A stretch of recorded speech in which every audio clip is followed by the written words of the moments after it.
Diễm xin chào cô chú, anh chị, các bạn và các em. Lâu rồi Diễm có chia sẻ công thức bánh chuối nướng nhưng mà theo kiểu của Việt Nam.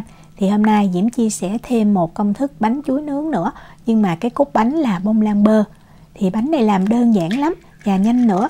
Bánh khi mà nướng xong rất là thơm ngon luôn. Cách làm như thế nào thì bây giờ mình cùng vào bếp làm món bánh bông lan chuối này với Diễm nha.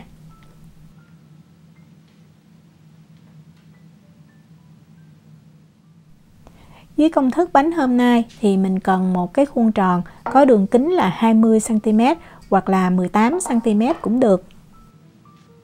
Mình sẽ lấy một cục bơ còn lạnh và mình thoa đều lên thành khuôn. Mình chỉ thoa ở thành khuôn thôi, tại vì bên dưới thì tí xíu mình làm cái lớp caramel chuối thì mình không có cần thoa. Để sang một bên, bây giờ mình đi làm cái lớp caramel nha. Lấy một cái nồi nhỏ đó, Diễm cho vào đây 30g bơ. Diễm dùng bơ có muối. Tiếp theo Diễm có là 40g đường nâu. Mình nên dùng đường nâu thì cái lớp màu caramel nó sẽ ra đẹp hơn. 40g mật ong. Thì mật ong mình nên dùng cái loại loãng này ha. Rồi bây giờ mình bắt cái nồi này lên bếp. Thì mình cứ bật lửa lớn lên đầu tiên nha. Và mình đảo cho thật là đều. Khi mà mình thấy bơ nó tan và bắt đầu cái hỗn hợp nó hơi sôi nhẹ như vậy thì mình hạ xuống lửa trung bình. Sau đó mình cứ đảo cho đường tan ha. Khi mình thấy đường tan hết và cái hỗn hợp bắt đầu nó sôi lên thì mình nhắc khỏi bếp liền nha. Mình đừng có để lâu quá thì làm cho cái phần này nó đặc quá cũng không có ngon. Mình cho liền phần caramel này vào trong khuôn và mình trải cho nó đều ra hết ở dưới cái phần đáy khuôn nha. Để sang một bên, bây giờ Diễm đi giới thiệu chuối. Thì chuối mình sẽ dùng chuối tây ha. Chuối này thì rất là dễ tìm. Thì ở đây Diễm có một bên là chuối vừa chín tới, trong khi cái kế bên đây là chuối nó đã chín rụt. Thì tùy mình thích ha. Diễm thấy nếu mà chuối chín rụt mình làm nó sẽ ngọt hơn. Nhưng mà khi mà mình ăn chuối nó sẽ không có dẻo. Như là chuối vừa chín tới như vậy thì Diễm sử dụng chuối vừa chín tới thôi ha. Mình cần là khoảng 2 trái Cái trái chuối này nó to thì Diễm cân nó khoảng 120g Mình lột vỏ ha. Sau đó mình sẽ cắt cái phần trên đi. Hoặc là mình cũng có thể làm nửa trái chuối cũng được. Nhưng mà Diễm thấy một trái chuối như vậy mình nên cắt ra làm 3 phần để mình lót ở dưới cái đáy khuôn thì nó đẹp hơn. Cái phần trên này mình giữ lại, tí xíu nữa mình cho vào bánh. Rồi mình cắt thêm một lát này, nó có độ dày khoảng 1 cm ha. Sau đó mình sẽ lấy lên và mình để cái mặt này nè. Cái này mình sẽ để bên dưới ha. Như vậy thì khi mà mình nướng bánh xong nó đẹp hơn. Cái khuôn tròn có đường kính 20 cm như vậy thì mình cần 4 cái lát lớn ha. Và cái chỗ nào nó trống thì mình cắt phân nửa đó, mình cho vào. Đó, như vậy là đều nè. Mình để sang một bên nha. Bây giờ mình đi chuẩn bị cái phần chuối để mình cho vào trong bánh. Thì cái chuối mà cắt dư ra đó, Diễm cân lại cho chính xác nha. Mình cần là 100g. Và mình dùng một cái nĩa đó, mình nghiền cho chuối nó nhuyễn ra. Chuối chín rồi nên mình nghiền rất là dễ. Như vậy là được ha. Sau đó Diễm sẽ cho vào đây 30g kem tươi. Nếu mà mình không có kem tươi, mình cũng có thể thay bằng nước cốt dừa hoặc là sữa tươi cũng được. Nhưng mà kem tươi thì Diễm thấy nó sẽ thơm, nó ra cái vị bánh bông lan bơ ngon hơn. Mình khuấy cho chuối nó hòa đều với lại cái kem tươi. Rồi để sang một bên, bây giờ mình đi chuẩn bị phần cốt bánh. Cốt bánh là dạng bông lan bơ, vì vậy lượng bơ mình cần 100g ha. Thì bơ này Diễm lấy ra từ trong tủ lạnh luôn và là bơ có muối nha. Rồi bây giờ mình không cần phải đợi cho nó tan ở nhiệt độ phòng. Diễm cho vào trong lò vi sóng với cái lượng bơ này, Diễm bật 20 giây thì cái bơ Diễm thấy nó mềm vừa đủ, hoặc là nó mềm hơn tí xíu cũng không sao hết. Đó, lúc mà mình ấn vào mình thấy nó mềm như vậy nè.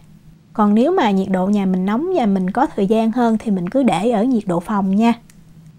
Đường thì Diễm sử dụng 75g đường bột. Nếu mà mình không có đường bột thì mình sử dụng đường cát vẫn được. Cái đường bột thì làm cho cái bánh khi mà mình nướng xong mình ăn nó rất là mềm xốp. Vì trong đường bột nó cũng có tí xíu tinh bột bắp. Hôm nay mình sẽ sử dụng máy đánh trứng cầm tay để mình đánh cho nó tiện ha. Còn nếu mà mình không có máy á, thì mình cứ sử dụng cái phới lồng đó, mình đánh bằng tay vẫn được. Đầu tiên á, mình sẽ bật cái số nhỏ thôi nha, tại vì cái đường bột nó dễ bị văng ra ngoài nếu mình bật số lớn đó. Khi mà mình thấy nó hòa đều tí xíu thì bắt đầu mình tăng cái tốc độ của máy lên. Máy Diễm có 5 số thì Diễm để số 3. Và mình đánh ở cái tốc độ này trong khoảng thời gian là 2 phút. Khi mà mình thấy á, bơ nó đã hòa đều với đường và nó chuyển sang cái màu vàng thật là nhạt và nó bong mịn lên như vậy thì đạt. Nếu mà mình sử dụng đường cát á, mình đánh khoảng 2 phút thì đường nó vẫn chưa tan đâu.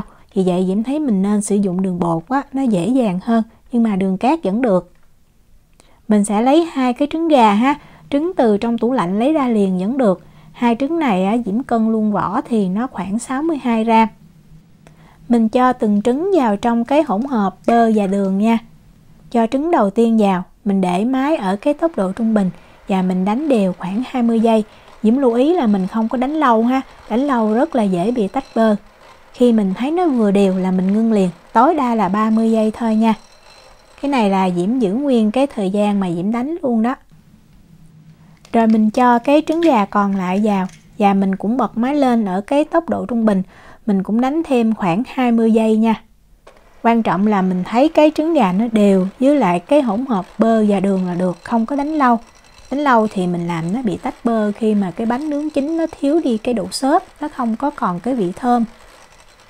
Đó, như vậy là được, là Diễm ngưng nè. Mình để sang một bên, bây giờ mình đi chuẩn bị bột. Thì bột để cho cái bánh nó được xốp á, mình nên sử dụng bột bánh hoặc là bột mì số 8. Ở đây mình cần là 100 gram. Thì bột bánh á, Diễm sử dụng hiệu của Thái Lan nha. Nếu mà mình không có thì mình sử dụng bột mì đa dụng cũng được. Nhưng mà cái bánh thì nó sẽ không xốp và nó hơi dai hơn là mình sử dụng bột bánh. Mình cần thêm ở đây là 20 gram hạnh nhân xay nhuyễn, giúp cho bánh khi ăn mình sẽ cảm nhận được cái vị nó thơm hơn. Đây là cái hiệu mà Diễm dùng. Nếu mà mình không có, mình có thể sử dụng hạnh nhân á, rồi mình xay cho thật nhuyễn vẫn được. Cái này là hạnh nhân xay nhuyễn chứ không phải bột hạnh nhân ha. Để tạo độ nở cho bánh á, mình có thể sử dụng muối nở hoặc bột nổi đều được. Diễm sử dụng bột nổi là 4 gram. Muối nở á, thì cái bánh nó không có được thơm, nhưng mà mình để lâu cái bánh nó mềm ngon hơn. Mình dùng phới lồng á, mình khuấy cho bột mì nè, bột hạnh nhân và bột nổi nó hòa đều với nhau. Sau đó mình cho luôn vào cái hỗn hợp trứng bơ đường. Rồi mình cũng bật máy lên, mình để cái tốc độ thấp nhất, Diễm để số 1 ha. Và mình đánh khoảng 20 giây. Diễm lưu ý là mình đánh thiệt là nhanh, không đánh lâu. Tại vì trong bột á, nó có cái protein gluten á. Nếu mà mình đánh lâu quá thì cái protein này nó giãn nở, làm cho cái bánh nó dai, nó thiếu đi cái độ xốp á. Mình đánh mình thấy không còn bột khô nữa là mình ngưng liền nha.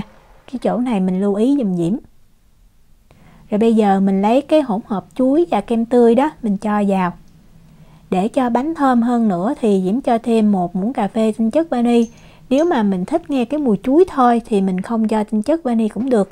Rồi mình bật cái tốc độ thấp nhất nha. Và mình đánh thêm 15 giây nữa. Mình dùng máy để mình trộn như vậy rất là nhanh và tiện. Còn nếu mà không có máy thì mình dùng cái cây phết bột đó, rồi mình trộn cho đều thôi. Và Diễm cũng lưu ý là mình không có nên trộn lâu. Như vậy là mình đã xong rồi. Diễm lấy cái cây phết bột đó, Diễm tém lại bên trên, có thể bột khô nó còn nè. Mình trộn lên một cái nữa cho nó đều ha. Đó, mình thấy cái hỗn hợp bột nó là như vậy. Nó mềm và nó cũng đặc chứ nó không phải thiệt là loãng nha. Và nhìn bột á, mình thấy nó không có được mịn lắm do mình có cho chuối nghiền vào đó. Để ở đây, bây giờ Diễm đi làm nóng cái lò nướng. Thì mình bật lò lên, 2 lửa trên và dưới, không bật quạt. Nhiệt độ là 170 độ C, 338 độ F.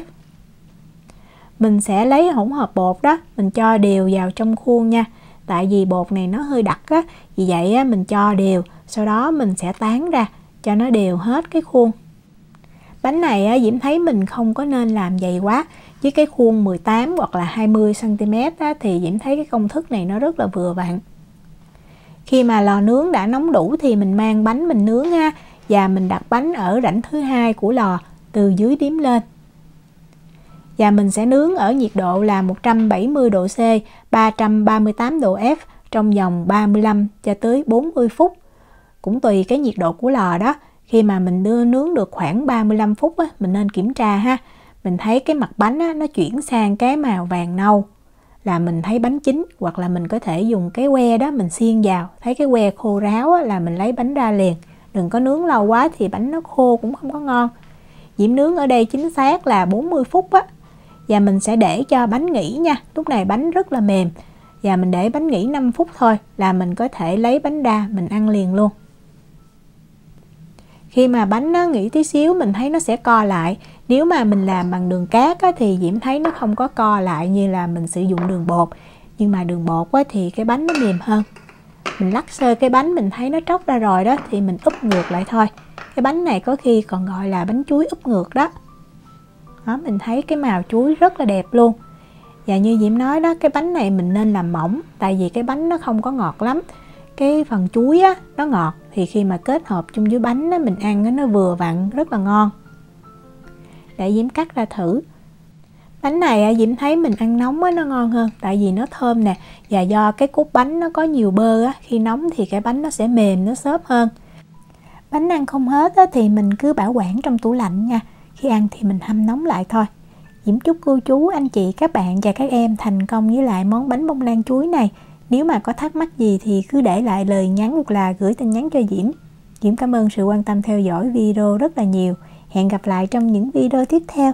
Chào tạm biệt.